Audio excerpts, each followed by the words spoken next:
केंद्रीय budget no चाजागे आंगे सांग्रांशालाव हायनहाय खादुमा फुनुखा संयुक्त किसान मोर्चा सांग्रांशालाव बाजेट लिपिरग्न हरबाय सकजाय रुलायखा संयुक्त किसान मोर्चानि आदबरक खादुमा फुनुगै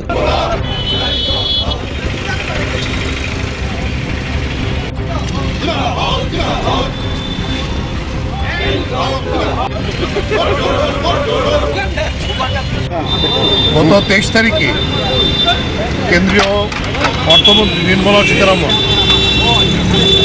এই যে সরকারের যে বাজেট পেশ করেছেন আমরা সেই দিনই তার বিরোধিতা করেছি। এই বাজেটে সবচেয়ে বড় যে ধাক্কা দিয়েছে, আঘাত দিয়েছে, সেইটা হয়েছে আমাদের যে লিখিতভাবে আমাদের কাছে গ্যারান্টি দিয়েছিল 2021 সালে কেন্দ্রীয় তৎকালীন যে কৃষিমন্ত্রী তার সচিব লিখিত দিয়েছিল আমাদের সঙ্গে বসে ফসলের ন্যায্য দাম দেওয়ার যে এমএসপি তার আইনি গ্যারান্টি আমাদের বাজেটে থাকবে এবং তার জন্য আইন প্রণয়ন করবে। কিন্তু এই বাজেটে সেখানে কোনো আইনি গ্যারান্টি নেই।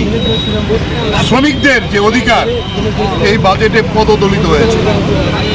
এই প্রশ্নেই আমরা বলবো যে আমাদের সংযুক্ত কিষাণ মোর্চা সিদ্ধান্ত নিয়েছে যে আজকে গোটা দেশে এই বাজেট পুড়িয়ে তার প্রতিবাদ করা হবে। এরা কৃষক বিরোধী এবং শ্রমিক বিরোধী বাজেট। তাই এই বাজেটের বিরুদ্ধে আমরা আজকে সংযুক্ত কিষাণ মোর্চা এবং আমাদের সঙ্গে কেন্দ্রীয় ট্রেড ইউনিয়ন তারাও যুক্ত হয়েছে এই বাজেটকে পোড়াবার জন্য। তাই আমরা আজকে প্রচণ্ড ওয়েদার খারাপ, আমরা তার মধ্যে এই কর্মসূচি করে আমরা এই বাজেট এখানে পুড়িয়েছি, তার প্রতিবাদ জানাবার জন্য কেন্দ্রীয় সরকার।